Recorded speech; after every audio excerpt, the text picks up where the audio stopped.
Olá, pessoal, bom dia. Quero agradecer a oportunidade de estar abrindo mais uma live, a nossa live número 277, e hoje com um projeto muito legal, né, no mercado muito interessante, com um garoto aí, se me permite, né, Tadeu? Muito legal, né, que assumiu um grande propósito aí, como propósito resolveu empreender. Uma história muito legal. Bom dia, Tadeu, tudo bom? Bom dia, Vilnor. Grande prazer estar aqui. Muito obrigado pelo convite. Vai ser ótimo esse papo e obrigado pela oportunidade de contar um pouquinho da nossa trajetória, do que a gente vem construindo no Repassa.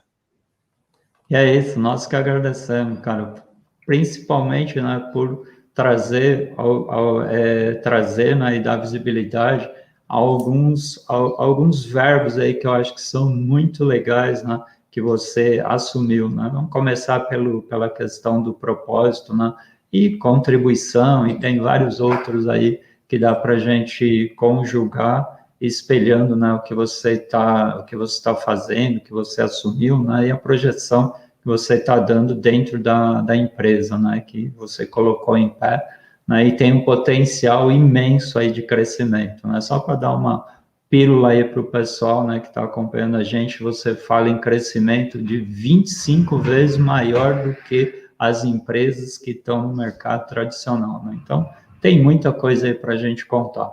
Mas antes, né, vamos lembrar aí o pessoal que acompanha a gente, né, para quem estiver acompanhando a gente no YouTube, não esquecer de se inscrever no canal, é muito interessante. Né? E o pessoal que estiver acompanhando a gente no Facebook, né, pode participar, né, incluir lá os comentários que nós vamos trazer aqui e compartilhar com o Tadeu também.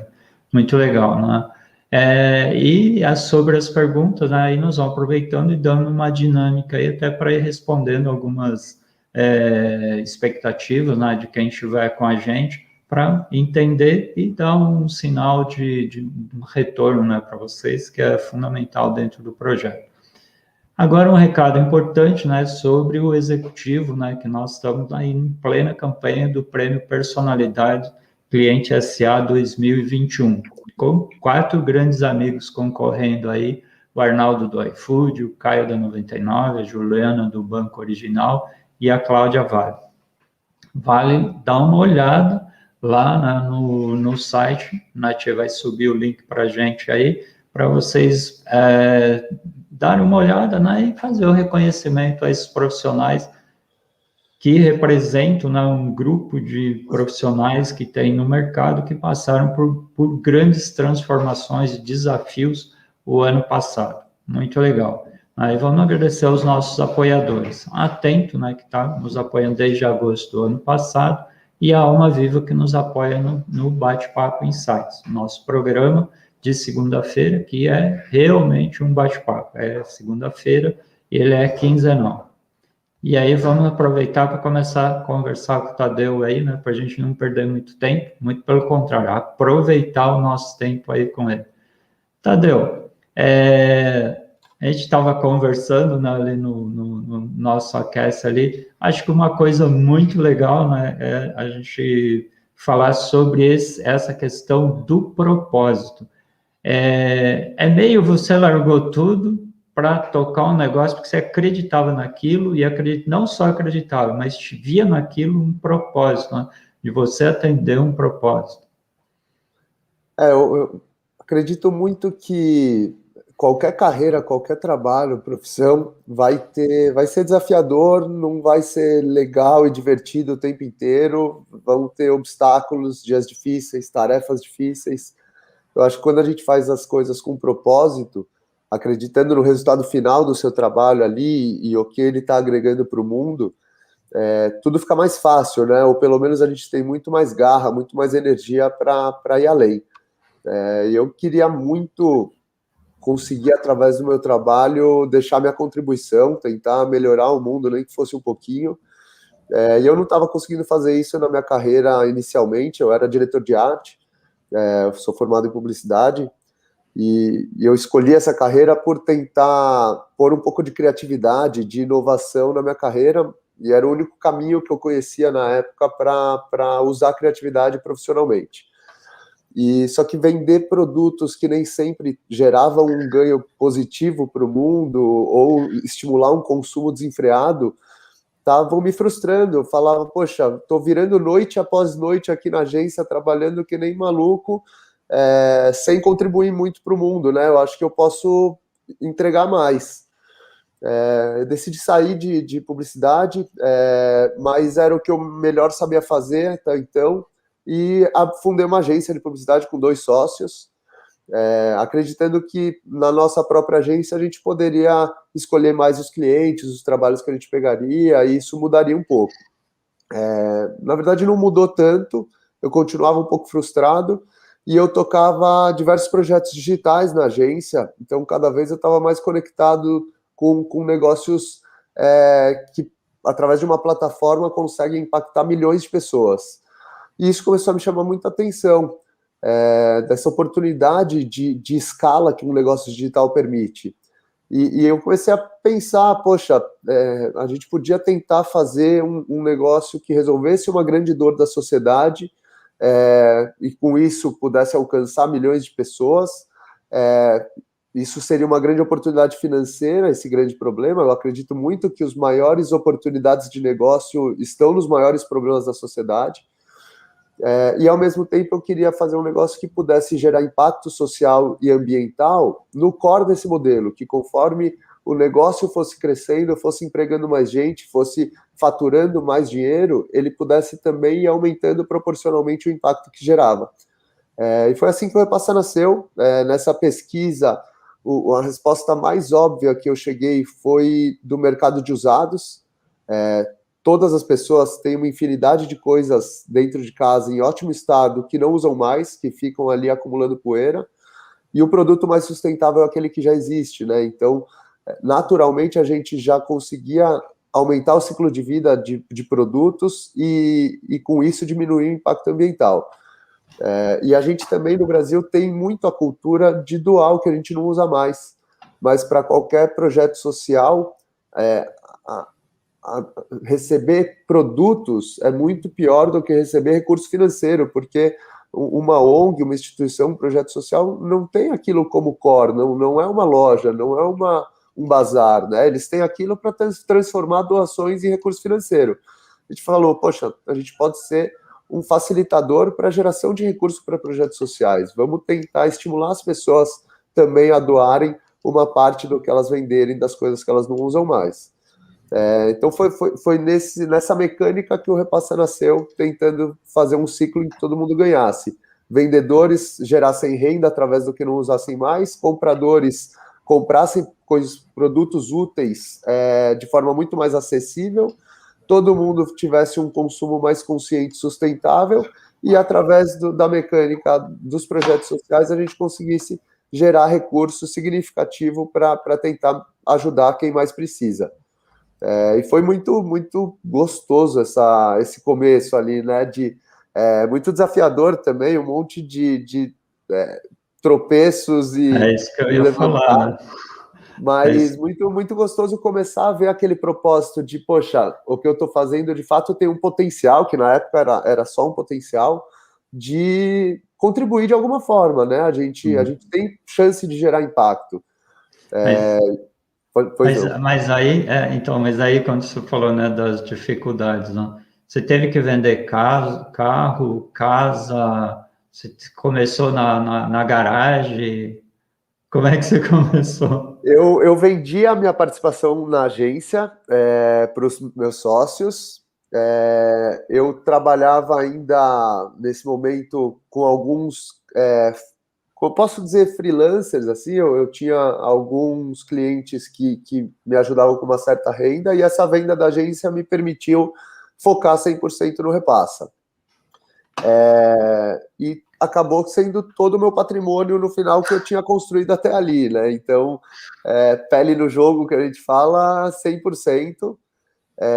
Um ponto que foi super importante, que eu estudei bastante quando eu estava começando a empreender, assim, sobre o quão... Porque todo mundo vende um sonho lindo, né? E o quanto é bacana, legal, e que você tem chance de ganhar muito dinheiro, mas o risco também é muito grande.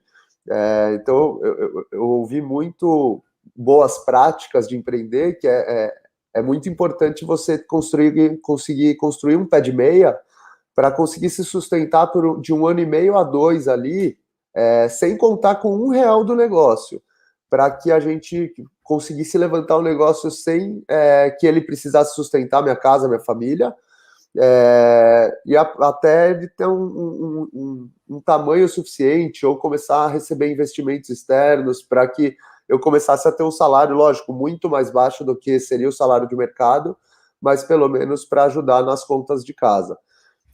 Mas foi acho que todo mundo que empreende tem que acreditar o suficiente para pôr seu patrimônio em risco, né? Até porque se você pensa em conseguir investidores externos, é difícil alguém investir em você sendo que você não acredita em você mesmo. E a prova de que você de fato acredita em você é você investir em você mesmo. Mas então, você também tem uma outra coisa que eu acho que é interessante, né? O sonho normalmente é de empreender com uma startup, não com um brechó virtual, né? Mas a definição de startup é um negócio ainda com um alto grau de incerteza e com um potencial de crescimento e que cresce numa velocidade exponencial. Independente do setor e do negócio que seja, né?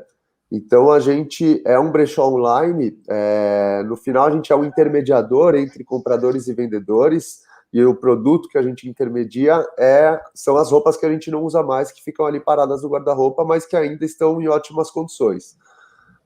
E a gente tinha um alto grau de incerteza porque a gente não sabia, e ainda temos, né, certo grau de incerteza, mas a gente não sabia o quanto a gente conseguiria ter adesão de vendedores que nos mandariam as peças e o quanto compradores teriam interesse em comprar essas peças, se a gente ia conseguir executar toda essa operação que é desafiadora de fazer um controle de qualidade, higienizar e passar as peças, fotografar, cadastrar, toda a operação de e-commerce, de armazenagem, picking, expedição. Então, dado o grau de incerteza, mas também o tamanho do mercado e a velocidade que a gente vem crescendo, a gente se enquadra perfeitamente no nome startup, né? Mas é que você também tem o lado digital, né? Que aí você traz a experiência, né? A tua experiência profissional. Então você já embarca um conhecimento também muito grande, né? Sim, por mais que assim eu tinha certo conhecimento digital, mas a gente fazia projetos muito pequenos na agência. A gente fazia sites, fizemos um ou outro e-commerce, mas usando tecnologias que não são assim plataformas de mercado. Então eu tinha uma certa experiência que me ajudou demais, mas eu acho que a curva de aprendizado, ir atrás de conteúdo, estudar, aprender com outras pessoas melhores que você, foi fundamental, assim, e é um dos maiores ganhos de se empreender. Eu acho que esse aprendizado, os relacionamentos que trazem e a curva de aprendizado é equivalente a você fazer algumas pós-MBAs em alguns anos.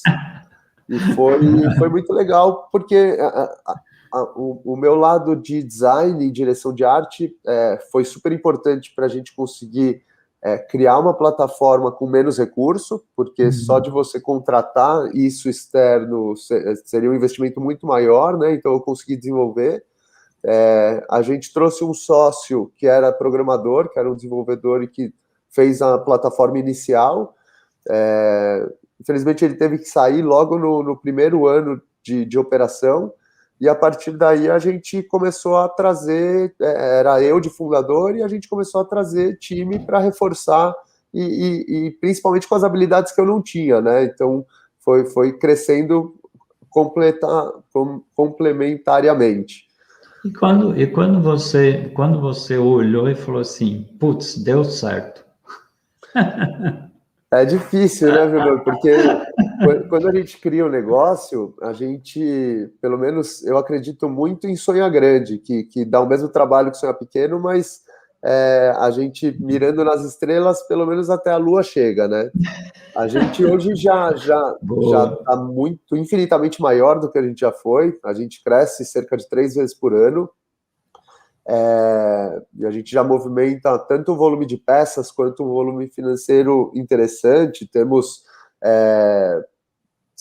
algumas centenas de pessoas no time, mas a gente ainda está no primeiro passo da onde a gente busca chegar. A gente sabe que o mercado vem crescendo numa velocidade impressionante. Como você falou, o mercado de roupas de segunda mão cresce 25 vezes mais rápido do que o varejo tradicional de moda. E esse crescimento veio para ficar, porque cada vez mais as pessoas têm um consumo mais consciente, elas têm ideia do poder que esse consumo consciente traz para elas, que no final o nosso consumo é a nossa maior força e ferramenta de mudança do mundo, né? É ele que define o que e como as empresas vão fazer e produzir. E eu acho que essa consciência vem crescendo cada vez mais, apoiada também pela mídia, o que faz com que mais gente se conscientize, demande das grandes empresas mais responsabilidade corporativa, as grandes empresas começam a ter projetos piloto e se enquadrar até nesse termo ESG, né, que é empresas focadas em responsabilidade social, sustentabilidade e governança. E esses projetos vêm inspirando mais gente a consumir mais consciente, então é um ciclo virtuoso ali que se retroalimenta e vem crescendo cada vez mais. E acho que a gente está num momento muito interessante de crescimento desse olhar e que só privilegia o nosso mercado, né? Uma coisa, né, em cima do que você estava comentando, né, eu acho que é legal, eu acho que o envolvimento da sociedade de uma forma geral para um projeto que é importante, né, eu acho que é muito oportuno e tem uma contribuição, como se falou, né, eu acho que precisa reconhecer isso, social que é muito grande. Mas para ter todo esse envolvimento, qual é a grande estratégia, né, ou no que você aposta muito como estratégia de comunicação ou de marketing com o mercado? Que também deve ser alguma coisa bem diferenciada, né, se tratando do modelo do negócio, né, Tadeu? Eu acho que quando um negócio tem propostas de valor muito bem definidas, fica mais fácil comunicar. Por exemplo, para o lado do vendedor, a nossa principal proposta de valor é você vai ganhar dinheiro com o que você não usa mais, que está parado no seu guarda-roupa, sem ter trabalho nenhum. A gente assume todo esse trabalho para você. Então, ganhe dinheiro, tem dinheiro parado no seu guarda-roupa, vendas com máxima conveniência.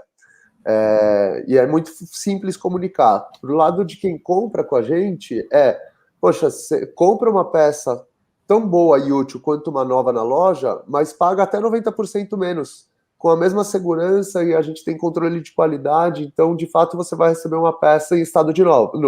Uhum.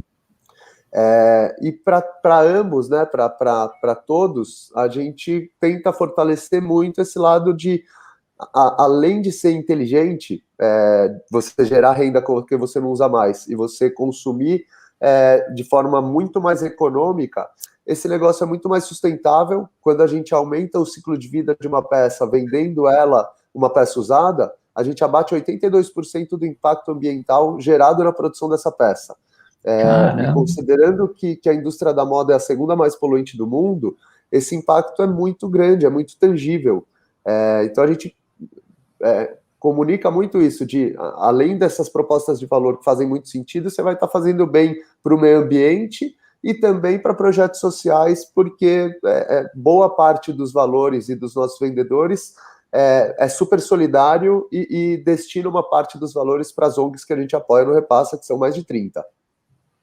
Essa é uma outra história, né, que eu acho que é interessante, né, que é dentro do projeto o envolvimento com as próprias ONGs, né, que de certa forma é um fortalecimento para os dois lados, né, Tadeu? Sim, é aquela aura de todo mundo se sentir fazendo o bem, viu, Nor? E isso é muito positivo, acho que muito forte, não só em termos de negócio, porque de fato A gente tem até um livro que eu gosto muito, que é o Marketing 3.0, que um dos autores é o Philip Kotler, que é o pai do marketing moderno, que ele fala que hoje a gente está na época do marketing de causa.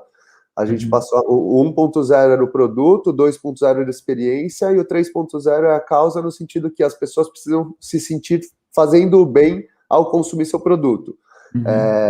Então a gente consegue endereçar isso, e de forma super genuína, foi a razão da empresa ter sido criada, foi a gente conseguir fazer um negócio que pudesse, no núcleo desse negócio, gerar impacto socioambiental positivo. Conforme o negócio fosse crescendo, o impacto fosse crescendo proporcionalmente. E a gente pensou, para qualquer instituição, é melhor receber recursos financeiros do que doações. E o brasileiro tem muito esse lado solidário de doar o que não usa mais. A gente é uma empresa de revenda de produtos usados. Poxa, vamos então ser um facilitador para a geração de recursos para projetos sociais. Quem quer doar o que não usa mais em vez de vender, pode doar direto o valor. E a gente se torna uma ferramenta para isso, mais prática do que você ter que ir até uma ONG, até um lugar, você manda uma sacola do bem para o Repassa, já escolhe no momento que você pediu a sacola do bem, o primeiro passo, o cliente escolhe se ele quer receber todo o valor das vendas ou se ele quer doar qual porcentagem e para qual instituição. A peça já vai ficar listada também no perfil da ONG e a gente repassa o valor assim que a peça for vendida automaticamente. Então, é a melhor forma de doar, porque o cliente não vai ter trabalho algum e a instituição vai receber direto o valor que ela pode já colocar direto na causa dela. Porque é isso, para qualquer instituição, ela não é uma loja, ela não é o que ela sabe fazer, vender produtos, né? Quando a gente já facilita e entrega direto o dinheiro, ela pode fazer o que ela sabe de melhor, que é ajudar de alguma forma as pessoas ou animais, né? A gente tem ONGs de diversas frentes. Caramba, que surpreendente, né? Porque você associou duas coisas aí, né? O ESG, né? O ESG, né? Que está todo mundo já indo para o caminho, né? Muito mais via associação de marca, né? De brand, para você ter uma percepção do cliente, né? De que você faz esse trabalho. E aí, para você chegar nesse modelo, antes só se for muito mais longe do que isso, né? Você chegar nesse modelo, né, no que você tem hoje, eu imagino que até você chegar a estar com esse projeto muito bem desenhado, também demorou bastante e teve envolvimento de muita gente. Estou certo ou não? Sim, não, com certeza. A gente pivotou algumas vezes ao longo do caminho, pivotou no sentido de mudar o modelo de negócio, Caramba! Conforme a gente foi aprendendo de verdade o que o nosso cliente queria, né? E em termos de SD é engraçado falar, porque a empresa nasceu a gente querendo fazer o bem através dela. Eu querendo falar, poxa, se eu vou dedicar 8, 10, 12 horas por dia trabalhando, eu quero que isso gere um impacto positivo no final das contas. E o nosso time tem muito esse propósito no final. Então a gente nasceu sendo ESG, sem nem saber o que era ESG na época. E quando o que eu acho maravilhoso, eu estou muito feliz com o quanto esse termo está ganhando importância para o mercado, e não é só no mercado de varejo de moda, né? Porque as grandes varejistas vêm criando diversos projetos para se enquadrar, e de forma genuína também. Mas, além disso, no mercado financeiro mesmo, para você ter ideia, até 2012, só 11% dos ativos do mercado eram focados em ESG. Até 2025, a projeção é que 50% dos ativos do mercado financeiro sejam focados em ESG. Então, de fato, as empresas não têm escolha, né? Elas têm que começar a ser mais responsáveis e pensar no bem não só dos seus consumidores, mas do mundo de forma geral, e como elas diminuem o impacto que geram e assim por diante. Mas a gente nasceu já com esse lado das instituições sociais e querendo aumentar o ciclo de vida de produtos. Na época que o Repassa nasceu, não era só moda, a gente trabalhava com todo tipo de produto, e a gente Vocês nasceram foi em 2015. 2015. Abril, Em se não me abril de engano. 2015, a gente abriu nossa plataforma para o público.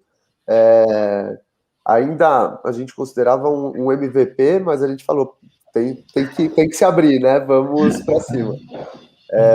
A gente começou o nosso modelo de negócio sendo só uma interface entre compradores e vendedores, ou seja, a gente não era um serviço completo como a gente é hoje, que assume todo o trabalho para quem quer vender, entregando essa conveniência. Então, quem queria vender com a gente tinha que fotografar, cadastrar as peças, depois, quando vendia, pegar 1 hora de fila nos correios para enviar uma peça de R$ 40. E a gente não trabalhava só com roupas e acessórios, a gente trabalhava com eletrônicos, com itens de decoração, livros, diversos outros tipos de produto. E a gente foi aprendendo ao longo do tempo. Então, o primeiro aprendizado foi, poxa, a gente tem pouquíssimo recurso financeiro, a gente nunca vai crescer e se tornar relevante se a gente atirar para todo lado. Vamos focar numa vertical, numa categoria, para ir construindo e ser referência nela. E a gente escolheu a vertical de moda, que era onde a gente tinha maior demanda de compradores e vendedores, e dado que o propósito da empresa era gerar impacto, era onde também a gente gerava maior impacto. Até pela indústria da moda ser muito poluente, né? Então esse pivô foi no começo de 2016, foi o primeiro, a gente abriu mão de todos os outros produtos, outras categorias que a gente tinha cadastrado na plataforma, e a gente trabalhou 2016 dessa forma, ainda insatisfeitos, falando, poxa, a gente ainda não se diferencia tanto no mercado, a gente precisa achar, de fato, o que o nosso cliente precisa, que só a gente vai entregar. E a hipótese principal era, a gente só usa 30% do que tem no guarda-roupa, tem 70% ali parado. Como a gente faz para desbloquear esse volume maior, e por que essas pessoas mantêm essas peças paradas no guarda-roupa? E a hipótese era, ninguém mais tem tempo e paciência para fazer todo esse trabalho que envolve vender uma peça online. Ninguém quer perder o final de semana fazendo isso, e ninguém vai até os correios depois e enviar uma peça de R$ 40. Vamos assumir todo esse trabalho para os clientes, dessa forma a gente vai desbloquear um volume muito maior de peças, aumentar o ciclo de vida delas e trazer dinheiro para essas pessoas que estão com esse ativo ali parado no guarda-roupa. E deu super certo. Na época a gente tinha só uma pessoa do time, uma estagiária, que está com a gente até hoje, a Fernanda, e ela é nossa gerente hoje de parcerias e cadastro, parcerias e novos projetos. Ela foi gerente de produção e cadastro durante um bom tempo, cresceu exponencialmente como negócio, assim, é muito legal. E ela era sozinha na época. Ela era sozinha na época. Sim, baita profissional. E na época ela era sozinha e só conseguia fazer... Ela fazia todos os processos, né? O controle de qualidade, fotografia, cadastro. E ela tinha uma limitação do quanto ela conseguia fazer. Isso começou a gerar fila de espera de vendedores querendo que a gente fizesse esse serviço completo. E na época a gente tinha os dois. A gente abriu só a possibilidade da gente tomar conta de tudo para você. E do lado dos compradores, ela tinha conseguido cadastrar cerca de 10% do nosso inventário total, né, do nosso sortimento. E esses 10% representava 50% do faturamento. Então a gente falou, poxa, é melhor para o vendedor que tem mais conveniência e está disposto a pagar uma comissão maior por isso. É melhor para o comprador que vê peças mais bem fotografadas, mais bem descritas e se sente mais seguro em comprar com a gente, sabendo que as peças estão com a gente. E para o repasse é melhor, que a gente agrega mais valor ao nosso serviço e cobra uma comissão mais alta. A gente decidiu pivotar o modelo 100%, ficamos 4 meses trabalhando nisso e deixando quase o modelo anterior de lado. A gente relançou o modelo atual com a mecânica da sacola do bem, que a gente fala que é a história de amor de conveniência para você vender o que não usa mais, em março de 2017.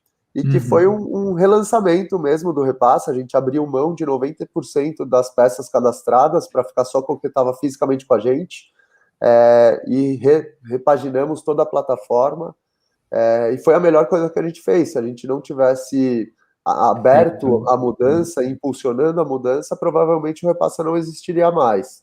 Isso fez com que a gente começasse achasse o nosso lugar ao sol, né? Tem um termo nesse mercado de empreendedorismo que é o Product Market Fit. que é quando você adequa a sua solução a, de fato, ao que o mercado busca, ao que o consumidor quer. E a gente entende que nesse momento a gente chegou nesse Product Market Fit, passamos a crescer de forma mais sólida, atrair mais investidores, e hoje estamos aqui ainda pequenos perto de onde a gente quer chegar, mas já bem mais sólidos. Não, mas ainda tem muita história aí, né? Nós estamos chegando na metade da nossa live. Eu até ia brincar com você, não, passar o vídeo do nosso apoiador, eu ia falar, eu te interrompi na água aquela hora, mas agora você pode beber uma aguinha aí. mas nós já voltamos. É só um minutinho e já voltamos.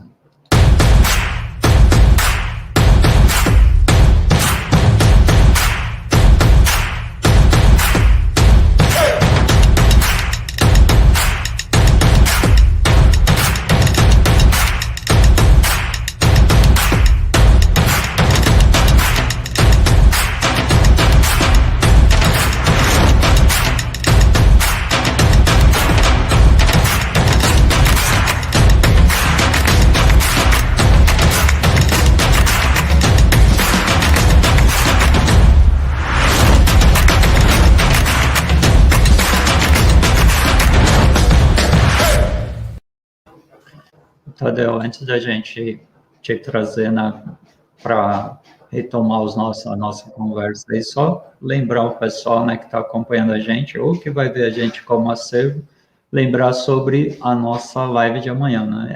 Seria o sextou, mas é o nosso quartou, né? Considerando aí que teremos o feriado aí na quinta-feira de Corpus Christi, né?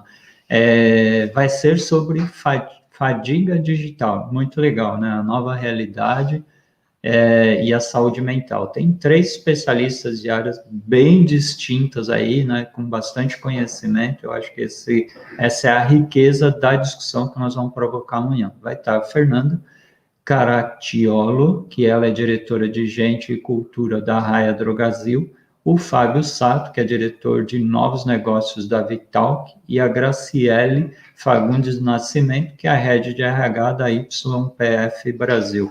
Vem muito conhecimento aí, fiz o aquece com eles, está muito legal, e eles se comprometeram em trazer histórias, né, que eles, de campanha, de projeto que eles estão desenvolvendo, que estão ajudando muito as pessoas que estão ficando em casa, né, e tentando evitar esse estresse aí, que infelizmente ele está sendo uma coisa normal que a gente tem percebido muito, né?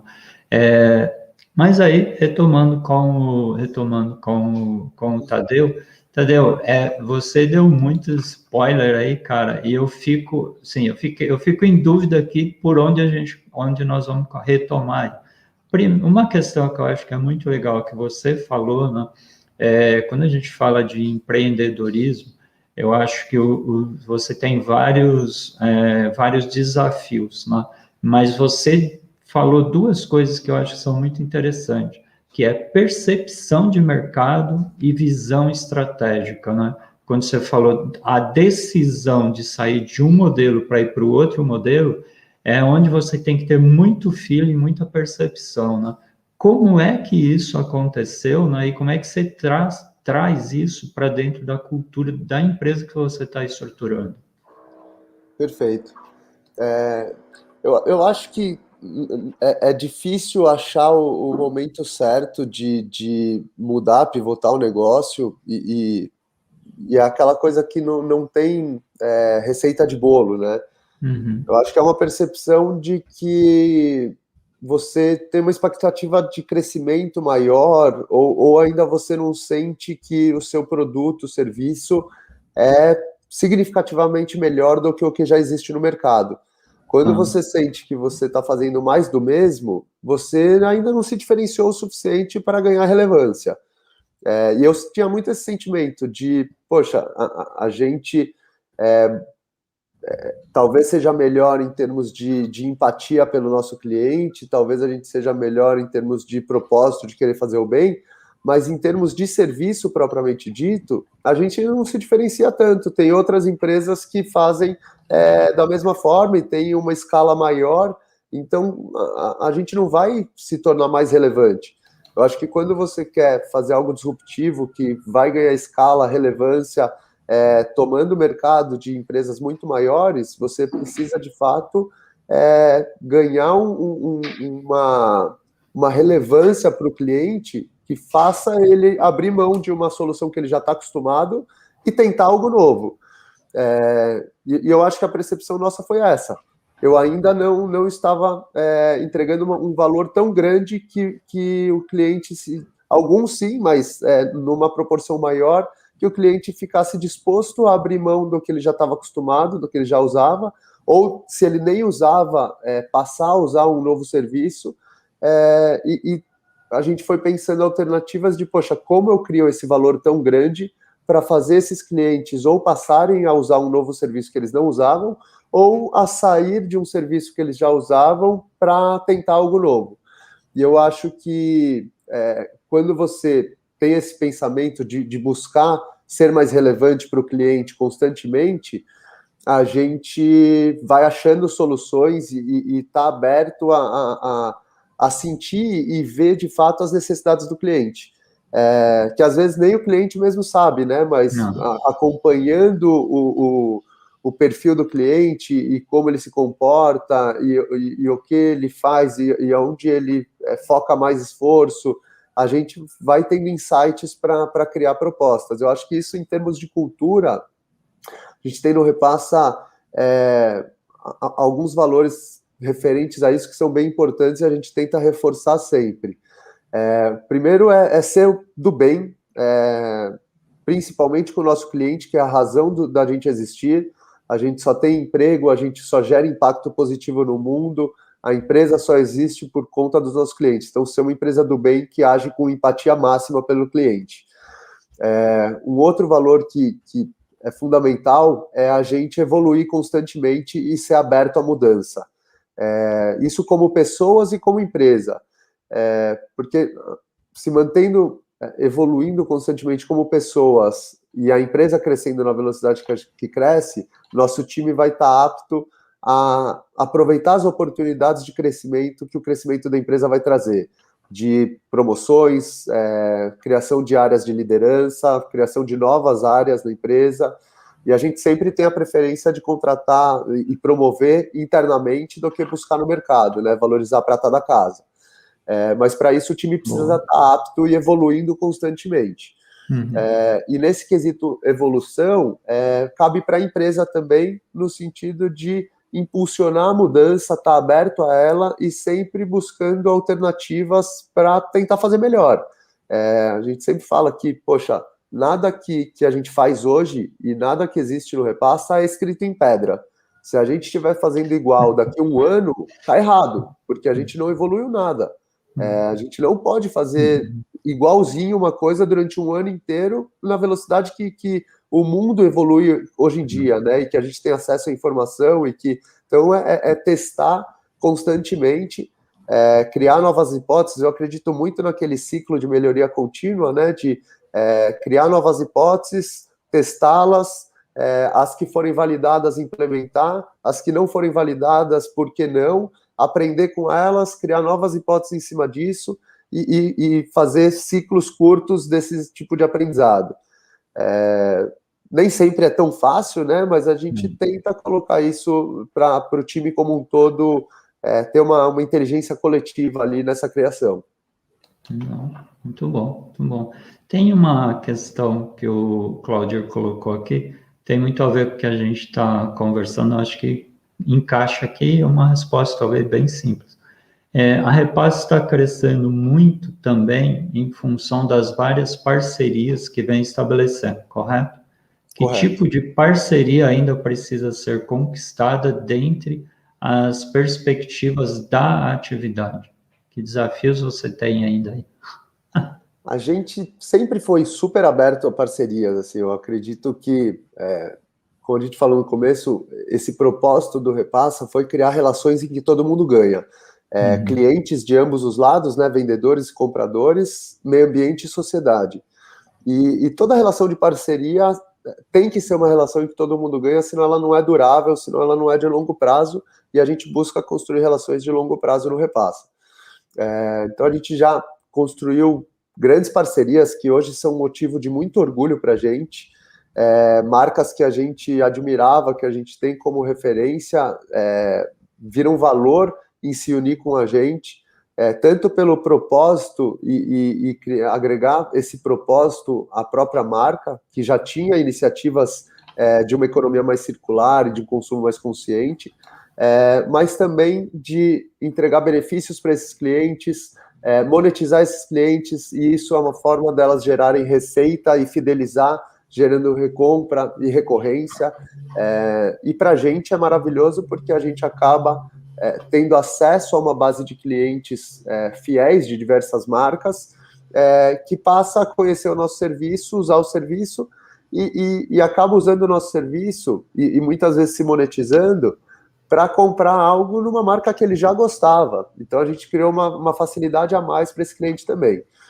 Então, é mais uma relação que é positiva para o Repassa, que aumenta a base de vendedores, é positiva para a marca, que tem um posicionamento de marca, fideliza e monetiza esses clientes, e para os clientes em si, que estão usando um serviço útil, patrocinado, oferecido pela marca que ele já gostava, e pode consumir nessa marca, além de todos os outros pontos que a gente agrega. Eu acho que a gente vê alguns stakeholders, assim, algumas parcerias super importantes.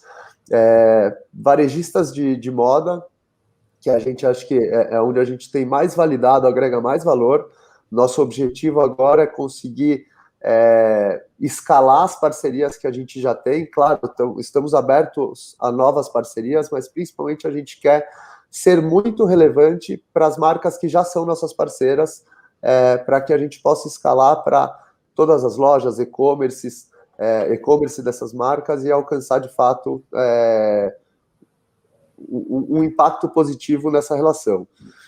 A gente tem a parceria com o lado social também, com todas as ONGs que a gente apoia, que para a gente é super importante essas parcerias, tanto em termos de negócio, por exemplo, tem diversas instituições que fazem o bazar, ainda mais nesse momento de pandemia. Muitas instituições têm o bazar como uma das principais fontes de receita.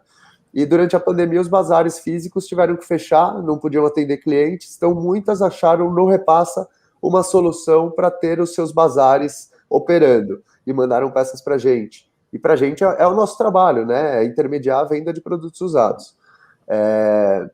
Então, as ONGs são parceiros super importantes. A gente tem à frente também de influenciadores digitais, que a gente chama de reparceiras, que sempre acabam sendo um porta-voz de comunicar o que a gente faz, nossa proposta de valor, o bem que a gente traz, e através disso, essas pessoas têm uma relação muito próxima com seus seguidores, e a gente acaba ganhando credibilidade dessa relação próxima, poxa, grande maioria das nossas reparceiras são parcerias orgânicas que veem valor na relação, sem de fato, bem monetário direto ali. Eu acho que principalmente são essas 3 frentes de parceria que a gente foca muito no Repassa e que são fundamentais para o nosso negócio acontecer e crescer.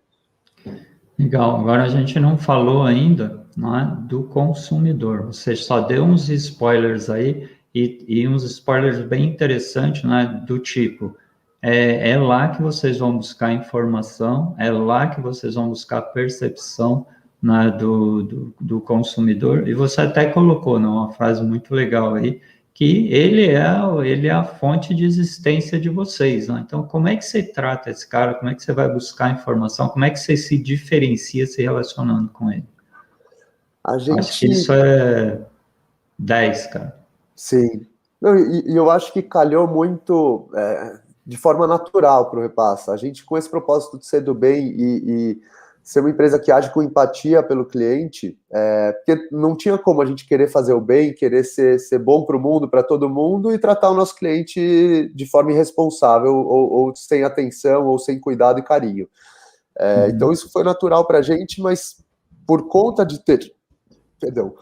por conta de ter isso, naturalmente, de essa importância de entregar uma experiência positiva, de tratar ele com cuidado, que cada pessoa é importante, que não são números, e sim são pessoas que estão nos dando a oportunidade de atendê-las, a gente começou a buscar soluções de como trabalhar isso em forma de negócio. Então, por exemplo, a NPS, que é o Net Promoter Score, que é a principal métrica de acompanhamento da experiência do cliente. A gente mede NPS na unha, cada ponto de contato do cliente, de cada experiência, a gente tem uma avaliação, a gente une essa avaliação, tem um comitê semanal de NPS em que a gente discute os principais casos, quais as soluções que a gente pode dar, tem como a gente resolver a raiz dos problemas, como a gente pode melhorar essas experiências. Quando a gente sente que qualquer NPS está ficando abaixo da nossa expectativa, a gente faz um esforço interno herculano para voltar a experiência no patamar que a gente estava. Claro, como toda empresa, a gente somos feitos de pessoas e de vez em quando a gente erra ou acontecem imprevistos que acabam prejudicando de alguma forma a experiência, mas eu acho que o importante é a gente estar atento a isso e de forma relevante as nossas decisões serem tomadas para resolver qualquer tipo de dor. Então, acho que é nesse mindset que a gente trabalha de, poxa, qualquer coisa que está impactando o nosso cliente, qualquer coisa que está prejudicando a experiência dele, é prioridade máxima. A gente tem uma escala de prioridade no Repassa. Coisas que podem matar a empresa em termos financeiros é o primeiro lugar, porque sem empresa a gente não consegue atender o cliente. Uhum. Segundo lugar de prioridade, coisas que estão impactando o nosso cliente e que estão prejudicando a experiência dele. Prioridade máxima. Terceiro lugar de prioridade são ganhos financeiros que a gente pode ter para melhorar a saúde econômica da empresa. Então, tirando coisas que podem matar a empresa, o nosso cliente é a principal prioridade na escala de decisões. E a gente tem como eu disse, a gente sonha grande, assim, em termos de NPS também. Então, o nosso NPS, desde que a gente começou a medir, a gente tem o objetivo de se manter na zona de excelência, que é acima de 75 pontos, que pouquíssimas empresas conseguem manter. A gente, na maioria dos meses, consegue se manter acima ou muito próximo dessa zona de excelência. Mesmo tendo uma operação super complicada, de diversas etapas ali, com pessoas lidando com cada etapa, então é natural que uma operação que envolva diversos pontos de contato com o cliente e com pessoas lidando de cabo a rabo, vez ou outra acabe ocorrendo algum erro e a gente tenta minimizá-los criando melhorias sistêmicas, melhorias de processos, treinamentos, e pondo muito essa cabeça no time de, poxa, cada peça que a gente lida é uma peça que um cliente confiou ela na gente, cada foto que a gente tira dessa peça, cadastro, a gente está gerando impacto positivo no mundo e a gente só faz isso por conta desse cliente que confiou na gente. Então, ela é de máxima importância e é nossa responsabilidade cuidar dela com o máximo carinho. Nossa, muito legal. Agora, parabéns, né, pelo propósito, né, e o negócio que você desenvolveu em cima desse propósito. Né? Eu acho que isso parabéns, porque, assim, você sair do caminho, né, não era essa a palavra, mas é que eu achei, né, você sair do caminho num determinado momento, né, assim, é uma coisa muito fácil que pode ocorrer, né? Como vocês tomaram a decisão lá atrás de focar nesse mercado específico, né? Nesse segmento específico. Mas, Tadeu, nós estamos aí, nossa hora, né? Tá indo, e a gente nem percebe, né? E aí eu fico aqui, e aí eu fico aqui, né, tentando selecionar, né, os assuntos. Mas um que eu acho que a gente não pode desviar dele, quando você fala da atenção ao cliente, uma das discussões é sobre como atender o cliente. No teu caso específico, né, você foi muito mais para o autoatendimento ou você necessita de um suporte, de um telefone, né, de um contato mais pessoal? Como que é esse... Como é que você surpreende o seu cliente, né? Eu acho que o surpreender é ser transparente sempre. Então a gente tenta deixar a informação acessível e muito fácil ali para o cliente ter. Não tem letras miúdas assim, né? Na nossa, no nosso termo de uso e no nosso FAQ. A gente ainda não tem um autoatendimento, eu acho que é uma alternativa que é interessante para clientes que não querem ter contato direto com pessoas. Muitas vezes, hoje, as pessoas preferem se autoatender do que ter contato com alguém. Então, é um desejo nosso melhorar o nosso autoatendimento, conseguir construir uma central de conhecimento em que o cliente consiga buscar de forma simples a informação que ele busca. Hoje ele tem que ler diversas questões sobre o negócio até achar a dúvida que ele tem no nosso FAQ. Então, acho que é um ponto a melhorar, mas a gente remedia isso com um atendimento excepcional. Então, a gente tem um time poxa, é um time incrível que faz de fato acontecer. Quando a gente tropeça por algum motivo, é quem também assume a responsabilidade e lida diretamente com esse cliente. E quando a gente faz bem feito, e que é legal no Repassa, a gente recebe muito elogio, também recebe todos os elogios. E é um time que tem muita autonomia. Eu acho que é fundamental para o time conseguir resolver sem aquele script muito bem definido, em que não tem autonomia nenhuma, tem que falar com o supervisor. Então a gente dá muita autonomia para o time, tomar soluções, tomar medidas que eles conseguem. Então, tirando casos mais graves em que precise de algum suporte do time de tecnologia, por exemplo, para mudar alguma coisa no sistema, o time de atendimento ele tem autonomia para resolver, e a maioria dos casos a gente resolve no primeiro atendimento. A gente investe bastante em time no sentido de conseguir ter um prazo de atendimento rápido. A gente consegue atender a grande maioria dos tickets em até um dia, até 24 horas. Raramente passa disso, e ter uma solução rápida. E eu acho que o acompanhamento dessas métricas de NPS, satisfação do cliente, que a gente tem também por objetivo ficar sempre acima de 90%, e a gente nunca ficou abaixo de satisfação do nosso atendimento ao cliente. E acompanhando isso como uma das principais métricas da empresa, todas as áreas no Repassa têm no mínimo 3 objetivos, metas fundamentais. Todas as áreas que têm contato com o cliente, e praticamente todas as áreas têm o NPS como uma dessas 3 métricas.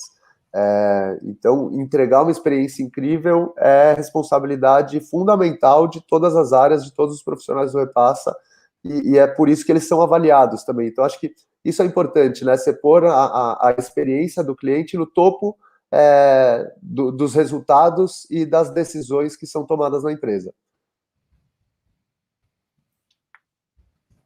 Muito bom, muito bom. Aí eu fico pensando no seguinte, não sei se a palavra é pensando, né, mas eu acho que para a gente falar um pouco, né, pelo menos um pouco de futuro aí, e aí entra a questão, né, que eu acho que é a estratégia que você colocou lá no começo, você está no mercado altamente competitivo, certo? E você tem os desafios que eles são muito grandes, né? Quando você falou, por exemplo, que o mercado cresce pelo menos 25 vezes mais do que as empresas tradicionais. Como é que você lida com essas questões, né? E o desafio, assim, de preparar, né, o mercado e continuar crescendo, porque tem essa demanda, né? Você criou, né, um ritmo de demanda que você também tem uma expectativa de atender, e um consumidor que está do outro lado que também tem essa expectativa que você continue atendendo ele bem, né? Sim.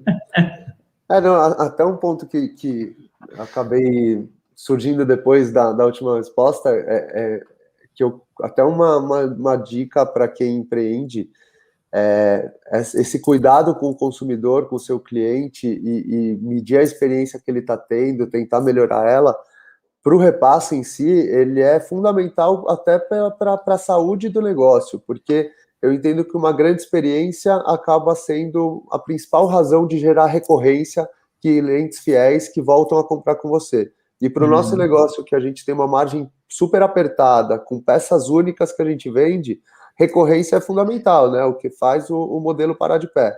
Então, invistam nos seus clientes, porque isso gera retorno.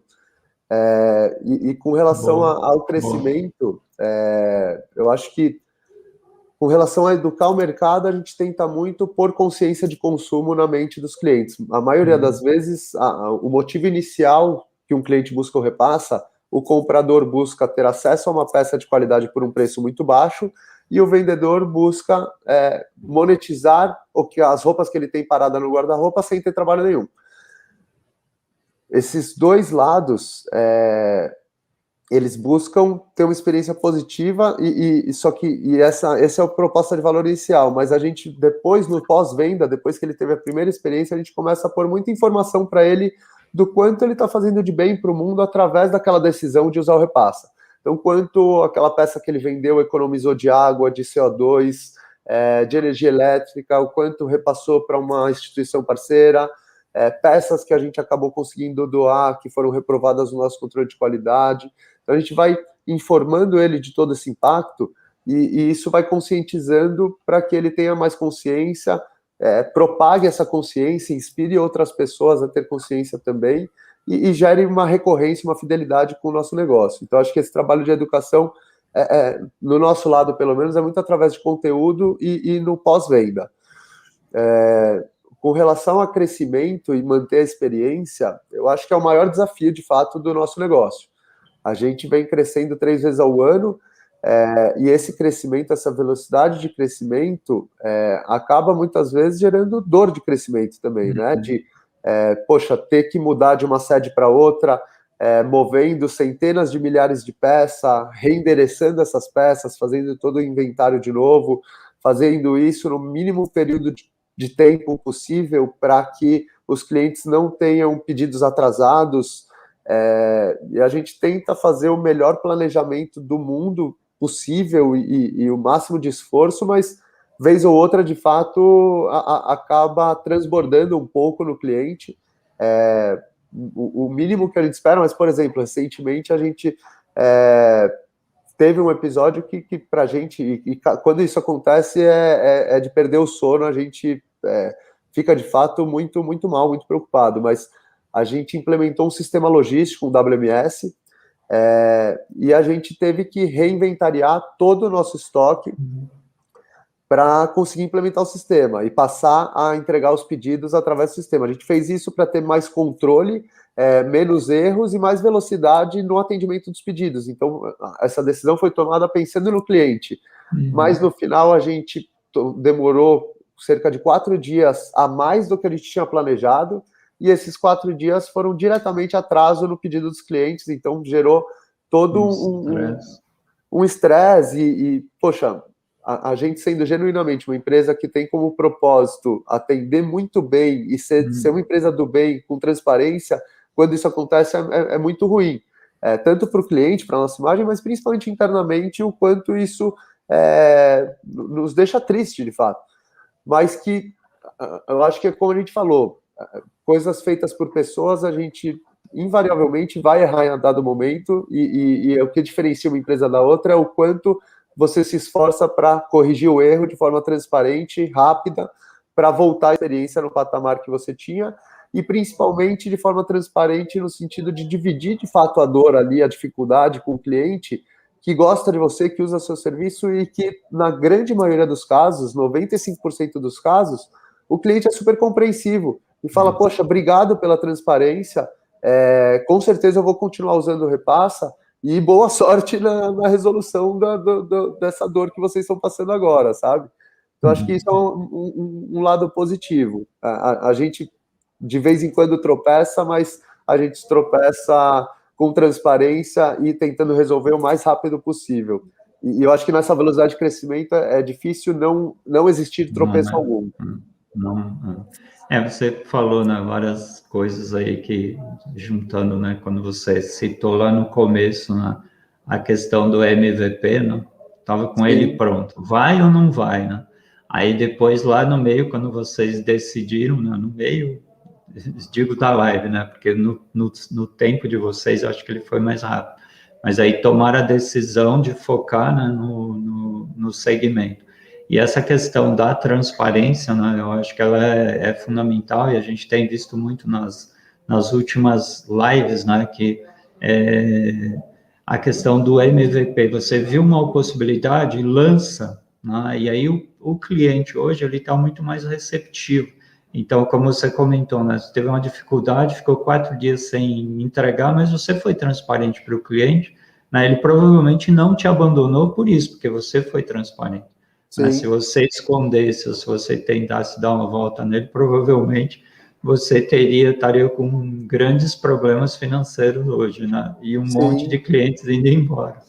Então, cara, parabéns. Dar a oportunidade do cliente ser compreensivo, né? Se a gente não comunica o que está acontecendo, o cliente não tem como ser compreensivo, ele só está insatisfeito. Só insatisfeito, verdade. Muito bom, muito bom.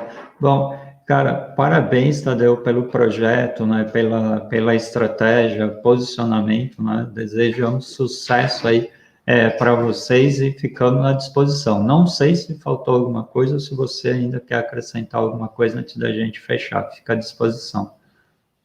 Poxa, eu acho que não. Eu acho que a gente conseguiu falar de tudo, principalmente do impacto que a gente gera ao consumir de forma consciente. Então, vamos consumir menos, usar por mais tempo e descartar de forma correta, gente. Mas muito obrigado, viu, Nor? Foi um grande prazer.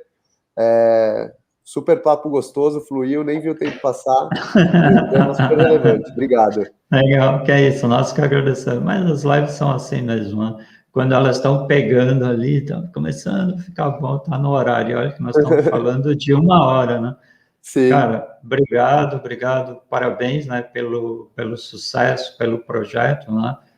Desejamos também que, assim, ter cada vez consumidores mais satisfeitos com o projeto de vocês, né, e engajados no propósito. Eu acho que isso é fundamental e eu acho que como você descreveu, assim que tem que tratar o consumidor mesmo, né? Que é aí que vão as empresas de sucesso. Legal? Muito obrigado, viu, Nor?